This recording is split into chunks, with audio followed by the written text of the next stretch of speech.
Coming up on today's episode, we got a little college football action. Florida State stumbles going 0-2 to start the year. We got Gators coach Bill Napier has some choice words to the fans of Gator Nation. And football season's here, 2 days away. Chiefs, Ravens, we'll get into all that coming up.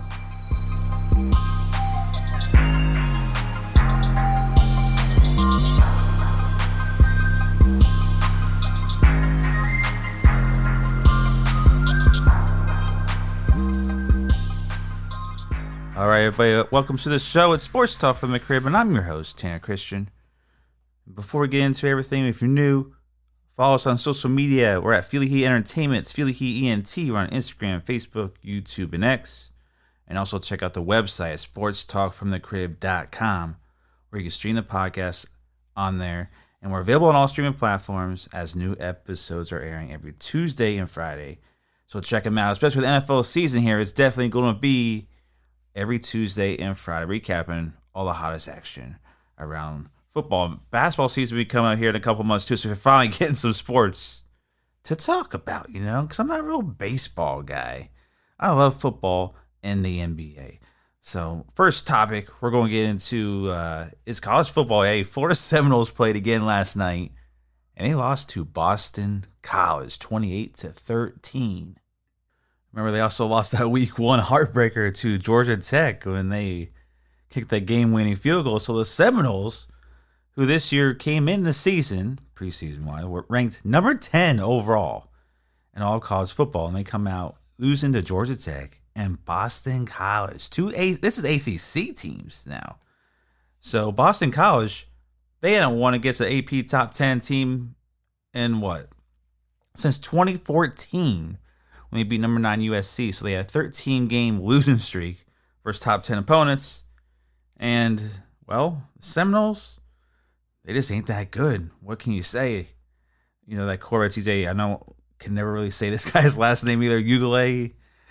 He's been bounced around. He thought he was good somewhere in Clemson. And then, just never panned out for the guy. And now he's in FSU. And they may be the worst team he's been on. So the Seminoles are in trouble. Are they the top 10 team? And no. Do they have a chance at college playoff? Even though starting season 0-2, and I say no because they're just not that good. And I think there's a lot more college teams this year that with that new playoff format they're going to get in. It's going to be way more exciting than in this year's past. We always have the same 4 or 5 teams in it. So Florida State Seminoles off to a really bad look. And, let's hop into these topics about, we're going to talk a lot of college football actually today. And this on some various different topics. Can't even speak right now. Dabo Swinney, Clemson head coach. They got annihilated by Georgia Bulldogs. Those Georgia Bulldogs, they're number one for a reason for the second straight year coming into the year, new year. So last year was a little disappointment, but at the end, this Georgia Bulldog team is loaded. And they started off pretty slow. The second half, it was just annihilation. 34-3 was the final. And the reason why I bring this up, because Clemson's always very high, up there. We haven't really seen them even kind of be that complete team since, Deshaun Watson and Trevor Lawrence were there. They've been struggling the last few years. And I think a lot of it has to do with the new format, the transfer portal, right? Dabo Swinney is one of the 4 that did not even entertain one transfer to the school. They always, his philosophy is just mainly get the kids in. Your recruitment class is always like top 10 with the Clemson Tigers as well. So they're always in that top 10, 15. They're always up near the top regardless, year in and year out with the 5-star recruitments and, just the way they're able to recruit. Now, transfer portal. That's been a thing for college now that opened up the last couple of years. And, hey, they're one of 4 teams. You know who those other 3 teams are? Army, Navy, and the Air Force. So this is the company he's in.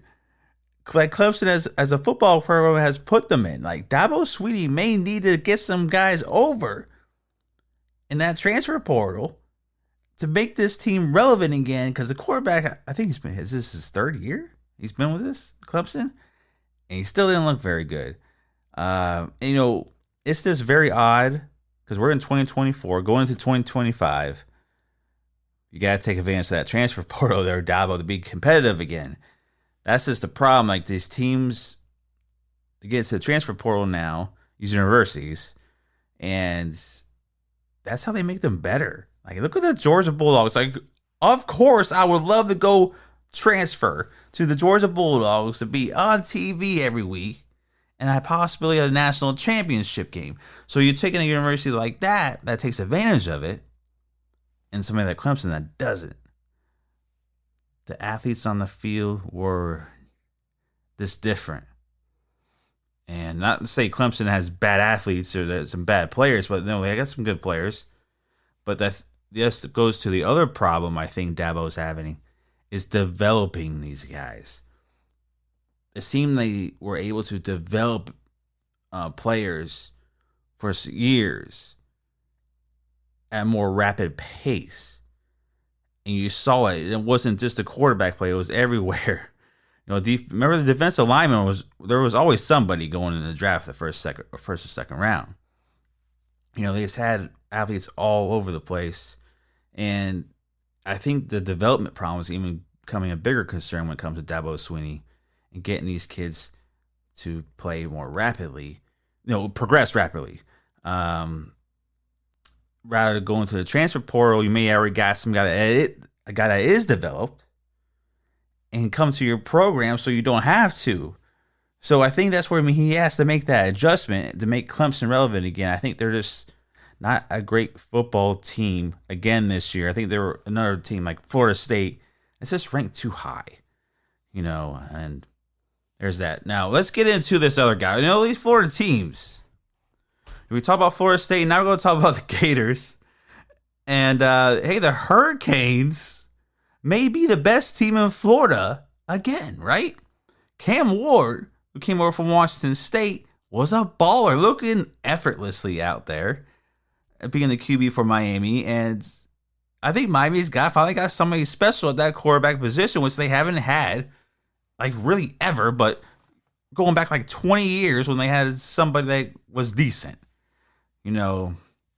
So Cam Ward and Miami Hurricanes, look out for that team this year. But let's get into these Gators that lost to those Hurricanes. Miami went the season ranked number 19. Florida not ranked. They look like they have the toughest schedule in all of college football. It's been ranked number 1, but they lost 41-17. Now, Billy Napier, who was hired as the Florida Gator head coach in 2022, kind of has done nothing for this university, right? Nothing. Very disappointing. And first week of 2024, it was even more disappointing. But this is what he had to say about, the noise and people, the fans, and what he had to say. It's like, I'm not some guy in his basement staying in rural Central Florida on social media.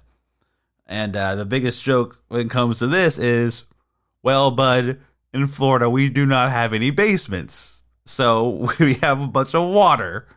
So we can't have basements. This soil is not going to partake in that kind of business. So there isn't anybody hiding in their basement making fun of the Florida Gators and how bad they suck. That's the biggest point out of this. And Billy Napier, bud, you haven't had a 500 record since you even took over this job. 2022, you were 6-7, 3-5 in the SEC. 2023, you were 5-7, 3-5 in the SEC. Now we know the SEC has gotten a lot tougher, a lot more competition. We got Texas and Oklahoma that came over in the conference even this year. But man, you haven't turned around this program at all. You ain't good. And now you talking about the fans like this. Good luck having any of us be on your side anymore, because we've all had it. Gator fans love going to the games. They try to get tickets to the games. They're so expensive. Man, they're expensive. It's like $700-$800 to be sitting out there sometimes, even more. They be trying to resell tickets for. You can't get a hold of freaking tickets to a Gator game, but I can go to Miami game for way cheaper. And even when they're winning and going to the playoffs now. And it's an NFL team. So, Gators, Billy Napier, we were against you. The fans are against you. We don't want you. The baddest part about this is he's so stuck in this contract. I mean, if you fire him, you're paying him millions and millions of dollars. He has one of the worst buyouts you can have. Right? So the leverage is really on his side. That's probably why he doesn't care. He's going to get paid millions of dollars anyway.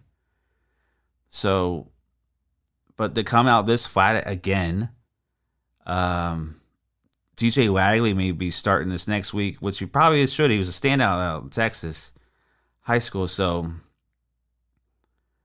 be better than the other guy, man. Like DJ Lagley, man, come save. Even though you threw a pick during the end of that game, but still, man. Hey, be our savior, freshman. Coming out of Texas, he was a number one recruit. 5-star guy, who balled out there in Texas, but give him a shot. I mean, you got to do something. Maybe we'll watch the game. But Bill Napier, you are not any of our favorites. And wish you were fired last year, but I don't understand why they kept you because you're 11-15. Poor Gators. I mean, they take a look at their schedule. Sanford, they got to play versus Texas A&M, at Mississippi State, UCF, at Tennessee, versus Kentucky, versus Georgia, at Texas, then play LSU, then play Ole Miss, and then at FSU to end it. I mean, we got a 5-game stretch there. That looks maybe even a 6-game stretch. That looks pretty damn interesting. Tennessee, Kentucky, Georgia, Texas, LSU, Ole Miss in a 6-game stretch. Oh, good luck, Billy Napier. If your head isn't gone by, say, after that Tennessee game, get out of there while you can. Or else your head will be going. Go through that gauntlet of a schedule. All right, football. Let's get into it. NFL Week 1, Thursday Night Football. We get a rematch of the AFC Championship game between the Baltimore Ravens and the Kansas City Chiefs. It's in Kansas City. Big night, opening night, Thursday night. Lamar Jackson 1-4 against the perfect Pat Mahomes. Like I said, they lost the AFC Championship game last year because, well, you were number one rushing attack in the league, and then you decide, I'm not going to run the ball at all against Kansas City. I'm just going to try to do some Madden stuff and lose the game. But this offseason, you're bring in the big bell cow, the beast, Derrick Henry, the Predator, man. And hopefully this fixes it, right? Derrick Henry's got some mileage on him. He's over 30 now.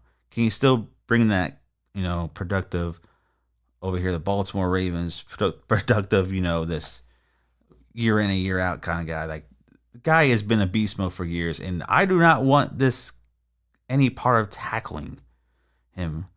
But we'll see. That's a big move that the Ravens did. They lost some key people on defense. Kansas City drafting wide receivers. They big guys, skinny guys, I should say. Xavier Worthy. And bringing over Hollywood Brown. He may not be available for this game. Of course, who knows? You got Pat Mahomes, Travis Kelce, and Chris Jones on defensive tackle. So I'm going with the Chiefs. That's my pick for the opening night. I just think the defending Super Bowl champions, you're at home. They're not going to lose the home opener to their rival in the AFC, Baltimore Ravens. Now, Lamar Jackson, if he loses again to the Kansas City Chiefs and Pat Mahomes, he would go to 1-5. That kind of could say something because when it comes playoff time, it seems like the Ravens and Lamar Jackson just don't play very well. And what's the notion about this first game? It's going to be a playoff type atmosphere. If you can go into Kansas City, set the tone for the season, and win that on the road, maybe that could lead to success as we get near the postseason. I expect the Baltimore Ravens to make the postseason and possibly face the Chiefs again in the playoffs. But I'm going with the Chiefs. I'm going them. I mean, you got to go with the Super Bowl champions anyways, just because I tried going against them last year and with no wide receivers and couldn't throw the ball and all those drop passes, and they still end up winning the Super Bowl. It's like, you can't stop this Pat Mahomes, Travis Kelce bromance. And Chris Jones on the defensive side can do it by himself, it seems like sometimes. So the biggest question going into the season, though, is Lamar Jackson and the Baltimore Ravens. Can they do it against the elite? And when it comes postseason, Lamar Jackson, 2-time MVP, can he finally get over the hump? And I just don't think he's going to do it. And I don't think he's going to start in week 1. Now, if he does, maybe that sets the tone for the rest of the year. But if he doesn't, hey, I think it's going to be the same old for the Ravens and the Chiefs. Now we got another game, Friday night. It's the Packers and the Eagles, and it's in Brazil. So that's a little bit different. Start the opening week Friday night in Brazil. But Packers, Eagles, a lot of questions going. Jalen Hurts, can he take a step forward? He looked like he regressed last year. The offense was a stalemate. They bring in, what's the new Kellen Moore, offensive coordinator. They're bringing Vic Fangio back to be defensive coordinator. So we'll see how that works, and hopefully that free fall at the end don't happen again. But Packers, Jordan Love came on real late in the second half of the season, one of the best QBs in the league. He goes into Dallas in his first playoff game, and this lights him up, torches him. So this is a big NFC rival matchup going to happen on Friday night. Packers, Eagles. Packers bring in Josh Jacobs as a running back. I like that move. I think Josh Jacobs has been super underrated. Lose Aaron Jones, but gain the bell cow, Josh Jacobs. I expect big things from Josh Jacobs and this whole entire Green Bay offense. We're very high. Jordan Love got all that money, one of the biggest contracts in NFL history. We're real high on these Green Bay Packers going into the year. And hopefully I got them to get the NFC North and possibly Super Bowl to bringing in Green Bay.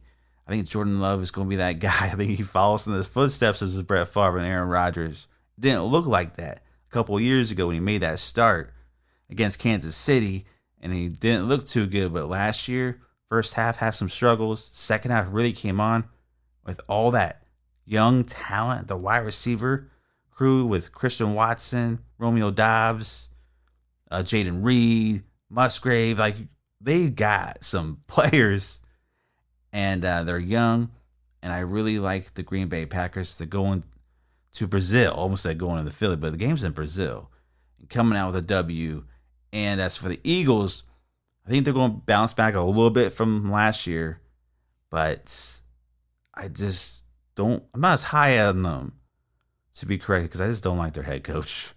But I'm just not as high on them as a lot of people are.